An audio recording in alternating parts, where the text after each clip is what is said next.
What about music though?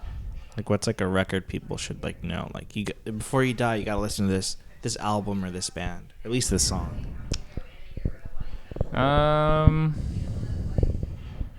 That one's extremely hard. There are a lot of influential albums for me. Shit. I'd say for me, I'm gonna go back, and I think at least if it was one of those same situations, like like understanding me and the music, and like just listen to this, you'll get it. Is the Pink Floyd's Animals record? It's very short. I think it's only like 5 or 6 tracks, but And it's 12 hours long. no, there is one song, Dogs on there, is like 17 minutes long. But I swear every time I hear it, dude, it's not an issue. It's just a beautiful start to finish. Like, that album really gets me. To be fair, like most Pink Floyd songs, though, are just, have you ever thought? Yeah, but that's the beautiful thing about it. All the solos specifically in that song are like singable. They're like, I would listen to it and remember where the solos come in. Like, it's its own melody. They were masters of instrumental stuff. David Gilmour is a very melodic player. It's true.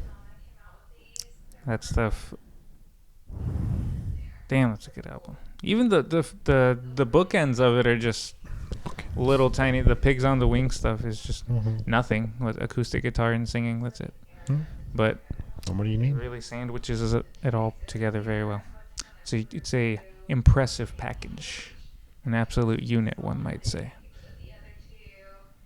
Let them say about me one day. So, if all you out there have not listened to Animals by Pink Floyd, I think everyone should at least once. Just a bunch of animals. It's a great album. You guys? Go ahead, Edgar. No, I was gonna say, go ahead. Isaiah. Oh, thank you. No mind if I do. For me, there are few albums I could listen to front to back. Toxicity by System of a Down. Could listen to that record front to back. I think it's a very good album. Even if you don't like the heavy music, quote unquote, because I know that was like, oh my god. There's enough like odd other things happening that I think most people get a kick out of it. CKY, Infiltrate, Destroy, Rebuild, still a classic. That one shaped a lot of my personal tastes. Now going to the deeper cuts in my life. No pun intended, because it's an emo record. Hymns, what is it? Beautiful Highlights and Deep Shadows. Deep Shadows, Beautiful Highlights. That's the name of it. Something like that. Something like that. That one. I think it's kind of like John Fogerty Essential Hits or something. It was like a CD I stole from my dad. Oh, I know exactly like what it looks like too. Yeah, you still see the pictures of the back with him playing the bass and the headphones. It's like a box set. And then one more. It's hard, right? There's a lot of good. I did the System, did the Hymn. Oh, and then I haven't listened to it in years, but Nin Pretty Hate Machine, 9 Inch Nails. I remember just having the cassette of that just in my car for like a year. Just screaming. Yeah. Along to the sadness. It's a good one. Those are all good ones. Listen to all of them. Well, we're going to make a little bit of this playlist. Share it with everyone. I was like, I don't know what the legality would be of just us sitting down and listening to a record.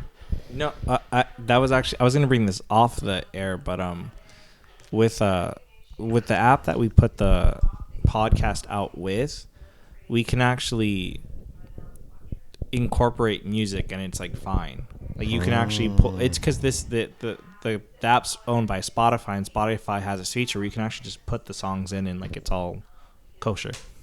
You know. Nice. So we can do that as an episode. Like we'll play songs and we'll set it up. We'll do it. We'll do it. We'll do it live. I'll go do it live. Oh, Johnny Cash Greatest Hits. That's got to be in there too. Because I like country too. Like most everything I like named was rock or metal. But like, yeah, either that or like Dwight Yoakam, Guitars, Cadillacs. One of those two.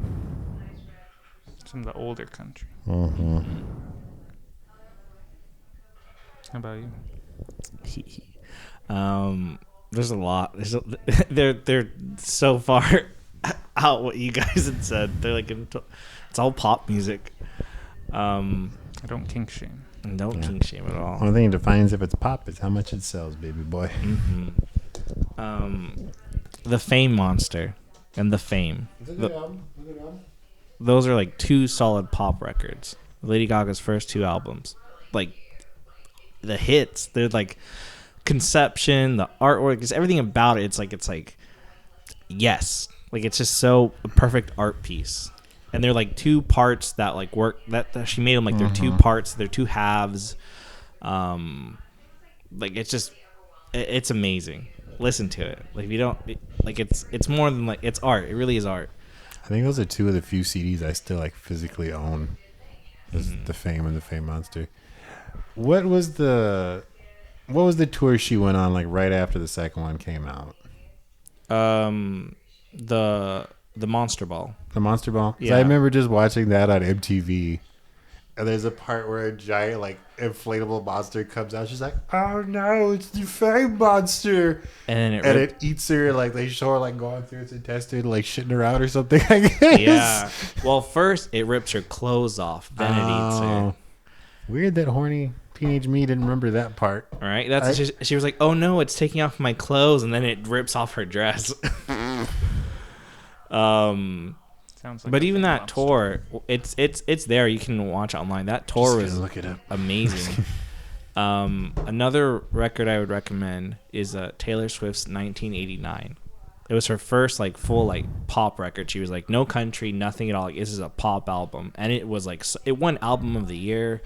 Like it's so many great songs on there. Like she's an amazing songwriter. Like that's the thing. I'll watch videos of Taylor Swift just like sitting there like figuring out how to write these songs. I'm just like, I wish I could do that. She'll like, I think it's this, and like, oh, she just wrote that number one song out of nowhere. And but 1989 is an amazing pop record. Another one I would recommend is American Idiot by Green Day. Oh God. The Harkney, bro. I've heard The from a green, lot of it's a people heart. like love letters to that album. Like It's such a good like album, like sonically and like the concept. It's like this rock out opera, and you know, Jesus of Suburbia is a 9-minute song, but it's beautiful. It's a solid record. That's the song I was gonna point out on that CD. It's like Holiday was on that one, right? Holiday, Boulevard of Broken Dreams, Wake Me Up When September Ends, like all those iconic Green Day songs. A lot of people like know of like the modern time. Came off that album. that was when we were rather young too, right? Like I right think there, we- cusp of teenage. I think we just left 6th grade. Like I think it was the summer between that and 7th, because I think Alex and Larissa bought it, and then like they loaned it to me, and I had like the stereo that had the headphone out, and I just put my big over the ears on and like lay on my bed and listen to it. Yeah, sounds about right. Being a spunky kid, like yeah, American Idiot. Angsty. Yeah, fuck yeah. But that's a lot. But there's a lot of good like Dookie, that album, like that was like the kind of their first commercial one that came out that really got them noticed. That was a great one too. Bam, bam, bam. Ma, ma, ma, ma, ma, ma, ma. Ma, ma, ma, ma, ma, ma, ma. That's a good song. And you're not singing the words because the I don't know what song that was. Bum, bum, bum, bum, Oh, I know. ma, ma, Jesus, ma. okay, it's that song. It's I want to make that those one bots song. work. I'm trying to think of this. Listen to. There's another song artist you should listen to that you should know about is Boy Pablo. Go listen to Boy Pablo. He's a good kid. Would you pause for dramatic effect? I was Boy Pablo. That's well timed. No, I think he's a young kid. He's making some really cool music, and go give him a listen. Support growing artists. Give them some attention. But yeah, those are the records that like I think people should really listen to. That they were formative for me. Yeah. Good points all across the board. Yeah, that's funny. The Green Day one isn't. It's not one I would point out. Like, oh, this album changed my life, or like go to their concert with the stupid little signs like "Your music saved me" or all that shit. Oh, or Korn, "Freak on a Leash." That's another good one. It's been years since I've listened to that album, but I'd like to revisit a lot of those albums that did influence me as a young boy, a young lad. I don't think I could listen to that one front to back though. The other ones I would sit down and listen to front to back. I think I'd skip a couple on that one. Well, then it doesn't make the list. It's off the top.